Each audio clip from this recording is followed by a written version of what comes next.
Hi everyone, my name is Darshana Thakre, and in this tutorial, you will be learning Spring Framework from scratch. So, before we jump into the Spring Boot, let me be very honest, Spring Boot कोई rocket science नहीं है, but इसको start करने से पहले at least you guys should have a basic knowledge of core Java fundamentals. ठीक है, at least हमको ये तो पता होना चाहिए कि क्लासेस ऑब्जेक्ट्स क्या होते हैं। ठीक है, एक्सेप्शन हैंडलिंग किस तरह से काम करता है, फिर हमारे उप्स कॉन्सेप्ट आ जाते हैं। ठीक है, एटलीस्ट जब आप लोग स्प्रिंग फ्रेमवर्क स्टार्ट कर रहे हो तो इससे पहले ये मेक श्योर करना कि कोर कॉन्सेप्ट्स को रिवाइज कर लो। ठीक है, और उसके साथ में अगर तुम लोग को मेवन और ग्रिडल आता है, हमको डिपेंडेंसीज वगैरह यूज यूज में आएगी। ठीक है, तो अगर वो भी आता है तो वेल एंड गुड, नहीं आता है तो हम लोग कवर कर लेंगे। ठीक है, so let's get started. So basically this video will be introductory video where I'll be covering three things. ठीक है, first is what is Spring Framework, second is why it is used, and the third one is what are the features of Spring Boot. ठीक है, Spring Framework. So let's discuss all of these three one by one. So first of all, let us understand what is Spring Framework. तो basically spring framework is an open source framework. ठीक है, which is use to build stand alone application and enterprise application. अभी ये stand alone application और enterprise application क्या होता है? तो सबसे पहले ये कि स्टैंड अलोन एप्लीकेशन वो एप्लीकेशंस होते हैं जिन्हें सर्वर की नीड नहीं होती है। ठीक है, जिसको हम बिना सर्वर के रन कर सकते हैं, जैसे हमारा कैलकुलेटर हो गया। ठीक है, नोटपैड हो गया। ठीक है, तो ये ऐसे एप्लीकेशंस है जिनको सर्वर की जरूरत नहीं होती है। वही अगर हम एंटरप्राइज एप्लीकेशन की बात करें तो इनको सर्वर की जरूरत पड़ती है। ठीक है, रन करने के लिए। For example e commerce websites हो गई, ठीक है, बैंकिंग सिस्टम हो गया। तो ये बड़े बड़े एप्लीकेशन है। तो बेसिकली एंटरप्राइज एप्लीकेशन जो है वो बड़े बड़े लेवल पर काम करते हैं। ठीक है, तो ऐसा थोड़ा बेसिक आइडिया ध्यान में रखना, ताकि if interviewer ask by chance ki what is the difference between standalone application and enterprise application, so you guys can tackle it. Okay, so basically Spring Framework was released in 2003 and was developed by Rod Johnson. Okay, now the question arises, why it is used? ठीक है, तो to reduce complexity, remove tight coupling, and build scalable, testable, and real world Java applications. तो जब spring framework नहीं था तो traditional way क्या था कि हम खुद से ऑब्जेक्ट्स क्रिएट करते हैं। राइट, हम खुद से ऑब्जेक्ट्स क्रिएट करते हैं। क्लासेस जो होती है वो भी टाइटली कपल्ड होती है। अगर हम एक क्लास में चेंजेस करते हैं तो हो सकता है कि दूसरी भी क्लास मतलब ब्रेक हो जाए। ठीक है, टेस्टिंग भी थोड़ी पेनफुल हो जाती है, और बड़े बड़े एप्लीकेशंस को मैनेज करना वो भी थोड़ा हार्ड होता है। ठीक है, तो इससे क्या होता है ना, हमारा कोड भी मेसी हो जाता है और हमारा जो प्रोडक्टिविटी का लेवल होता है वो भी लो हो जाता है। तो दिस इज तो इन सारी प्रॉब्लम्स को ही ओवरकम करने के लिए हमारे पास स्प्रिंग फ्रेमवर्क आया। तो अभी स्प्रिंग फ्रेमवर्क से क्या हुआ? ठीक है, तो स्प्रिंग फ्रेमवर्क से हमारी जो प्रॉब्लम्स है वो कैसे ओवरकम हुई? तो बेसिकली फर्स्ट आता है हमारा लूज कपलिंग। अभी लूज कपलिंग क्या होता है? लूज कपलिंग में मतलब स्प्रिंग जो होता है वो डिपेंडेंसी इंजेक्शन का यूज करता है। अभी डिपेंडेंसी इंजेक्शन क्या होता है? तो बेसिकली ये एक डिजाइन पैटर्न होता है। It is a design pattern which is use to inject one bean object into another. अभी ये बहुत भारी भारी वर्ड लग गए होंगे, राइट? तो हम इसको थोड़ा सिंपल इजी वे में समझते हैं। तो जो हमारी क्लासेस होती है वो खुद डिपेंडेंसी क्रिएट नहीं करती है। स्प्रिंग जो होता है वो डिपेंडेंसीज को प्रोवाइड करता है। ठीक है, तो इससे क्या हो जाता है ना, हम कोड में इजीली चेंजेस कर सकते हैं। कोड को मेंटेन करना इजी हो जाता है, उसको टेस्ट करना इजी हो जाता है। तो ये सारी चीजें होती है डिपेंडेंसी इंजेक्शन की वजह से।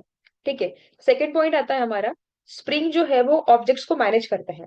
ठीक है, तो वो कैसे करता है? तो basically spring acts like a manager. Okay, it manages their life cycle and injects them whenever needed. Okay, तो इससे क्या होता है ना कि you focus on business logic, ना कि object creation. Okay, so remember this points. Third one is IOC. Basically IOC stands for inversion of control. अभी पहले क्या होता था ना, तुम ऑब्जेक्ट क्रिएशन को कंट्रोल करते थे, ठीक है। बट जब स्प्रिंग आया तो स्प्रिंग जो है वो अभी स्प्रिंग ऑब्जेक्ट क्रिएशन को कंट्रोल करता है।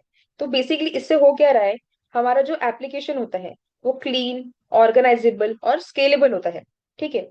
फिर हमारा आता है फास्टर डेवलपमेंट, फोर्थ पॉइंट, ठीक है। इसमें क्या होता है कि स्प्रिंग जो है वो रेडीमेड फीचर्स प्रोवाइड करता है। अभी ऑब्वियस है, रेडीमेड फीचर्स है तो हमको ज्यादा कोड करने की जरूरत नहीं रहेगी, ठीक है।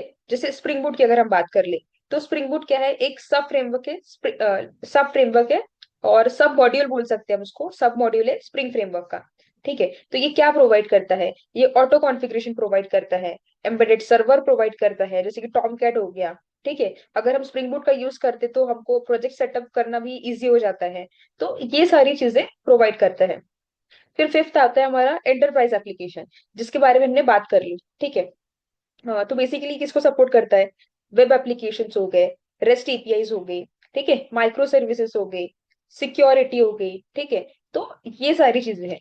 तो ये सारी चीजें क्या होगी, रियल वर्ल्ड प्रॉब्लम्स होगी, लाइक हमने देखा कि इस तरह से स्प्रिंग जो है वो रियल प्रॉब्लम्स को सॉल्व कर रहा है। Now moving further, features. अभी फीचर्स क्या है स्प्रिंग के, तो फर्स्ट आता है हमारा डिपेंडेंसी इंजेक्शन, जो हमने डिस्कस कर लिया कि क्या होता है ये एक डिजाइन पैटर्न होता है which is use to inject one bean object to another, ठीक है। फिर आता है हमारा फ्लेक्सिबल कॉन्फ़िगरेशन। अभी फ्लेक्सिबल कॉन्फ़िगरेशन क्या होता है, मतलब स्प्रिंग जो है वो मल्टीपल कॉन्फ़िगरेशन को सपोर्ट करता है, ठीक है। जैसे कि एक्सएमएल बेस्ड कॉन्फ़िगरेशन हो गया, जावा बेस्ड, एनोटेशन बेस्ड। तो इससे क्या होता है ना कि डेवलपर्स को एक सूटेबल अप्रोच मिलता है, ठीक है। मतलब हाँ, तो ये इससे डेवलपर्स जो है वो एक सूटेबल अप्रोच को चूज कर सकते हैं, ठीक है, कि हाँ भाई उनको किस तरह से कॉन्फ़िगरेशन करना है। अगर डेवलपर को चाहिए कि वो किससे अपना एनोटेशन बेस करे तो वो एनोटेशंस का यूज करेगा, अगर एक्सएमएल बेस करना है तो वो एक्सएमएल का यूज करेगा। तो इस तरह से जो कॉन्फ़िगरेशन होता है वो इजी हो जाता है।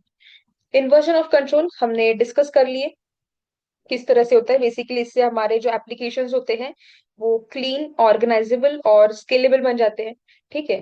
फिर आता है हमारा स्प्रिंग आईओसी कंटेनर। तो स्प्रिंग आईओसी कंटेनर जो होता है ये कोर कंपोनेंट होता है स्प्रिंग फ्रेमवर्क का, ठीक है। मतलब इन शॉर्ट अगर हम बात करें तो it is the heart of Spring framework. सीधी सी बात है, अगर हार्ट ही नहीं है तो कोई मतलब ही नहीं है, ठीक है। तो स्प्रिंग आईओसी कंटेनर के बिना हमारा काम होता ही नहीं है। फिर आता है हमारा AOP. AOP stands for aspect oriented programming.